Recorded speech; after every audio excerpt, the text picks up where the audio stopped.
How are you out there, flooring fans? This is Jose Villegas with Alexander Kane. We sell flooring tools.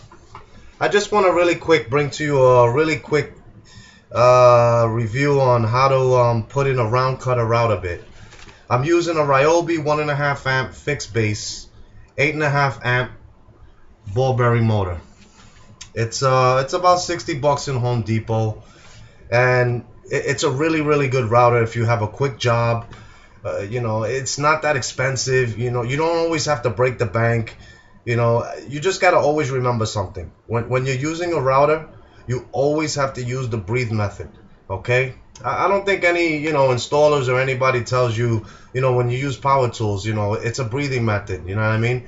To keep everything steady, you have to keep your breathing steady. It's just like anything else, like when you're shooting a bow and arrow, or you're throwing a baseball. You always use some type of inhale, exhale breathing method to control your actions and the way you move your body. You know what I mean? You want everything to be steady. You want to always be in the right position.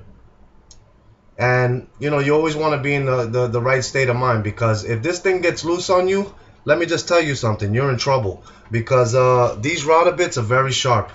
Now, what I'm using today is I'm using a round cutter.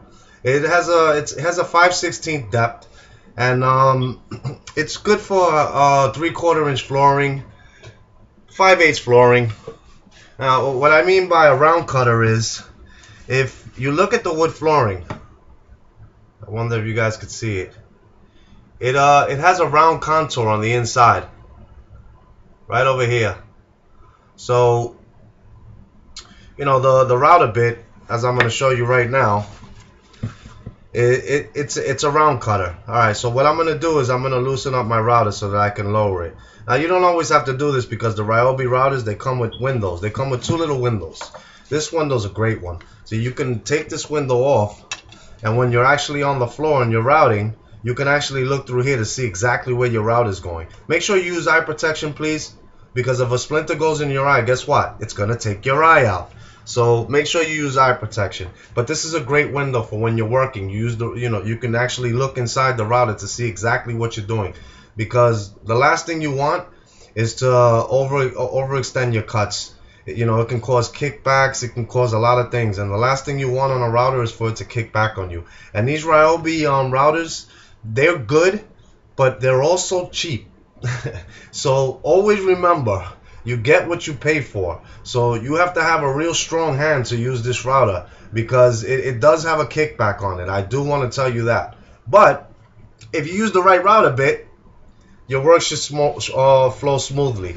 Alright, so what you want to do is, on this Ryobi, you have a lock mechanism right here. It's a black little in and out button that it locks in the bolt.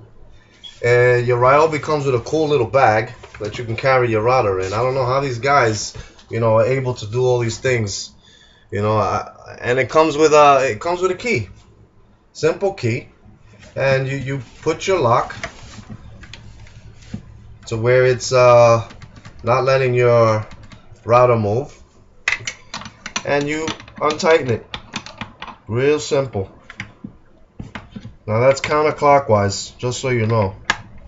Okay, just a couple of in and outs will take the router out, and that's it. Alright, I got it out. Now I'm going to show you guys how to put it in.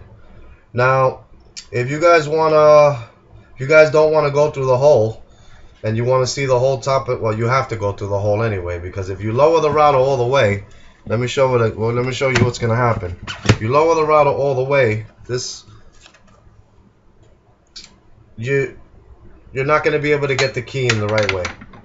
You know what I mean? Well, you will. Yeah, you can. I guess you can. Yeah. I'll show you this way, okay? Round cutter. Insert the round cutter inside the router. Please make sure the router is unplugged. Okay, because if it's plugged in and you hit the on button by mistake, guess what? No more finger. No more finger. Okay? Your round cutter's in. Okay? Now just remember, on these round cutters, you got 2 flutes. That's what does the cutting. Alright? They're very sharp. This one's a little dull because I used it, but when you take it out the bag, And just so you know, this is an Armada tool round cutter. It's a 45678 number, and it has it's 5/16 cut, a 1/4 inch bearing. The OD is a 1/4 inch on it, and it's 2 flute, and it's a dedicated it's dedicated with a cutter with a changeable ball bearings. So you can actually use this router bit, and you can actually take all this stuff off, and you can actually just buy the top cutter for it. You don't have to spend the money for the flute again. You know, so these, you know, if you do a lot of routing, you know, maybe it's better off that you just buy the cutters. But these router bits, I'm telling you, man, they last so long, it's unbelievable. And they cut really good too. They cut really nice. It'll cut a lot of flooring for you. So, okay, back to putting on the router bit. Okay, so again, round cutter, Ryobi, $60 saw, Home Depot. Lower it. Here goes your lock and loose mechanism. Okay, insert the router bit inside.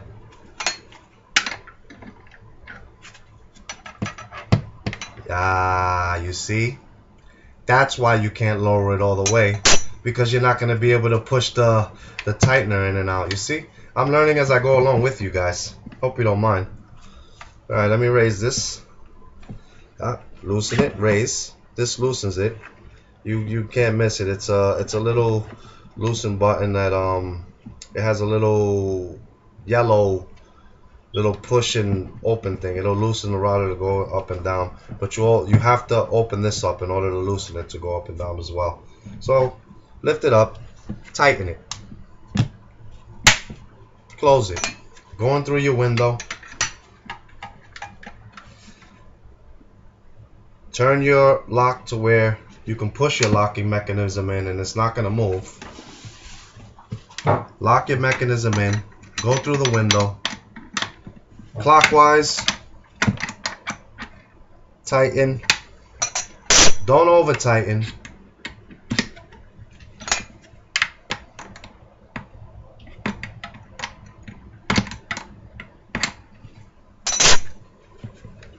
Tighten it with your hand first so you don't have to tighten a million times. Don't over tighten.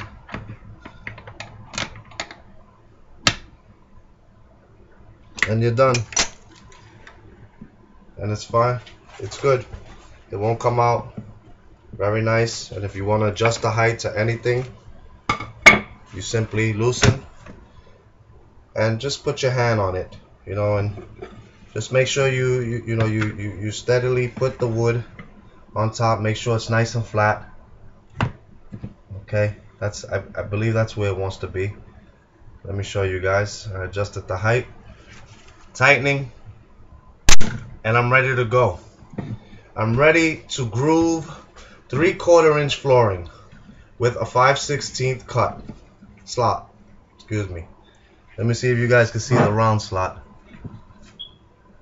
See if I can show it to you guys. Real good, you know. Round slot. If you guys have any questions, just leave comments below.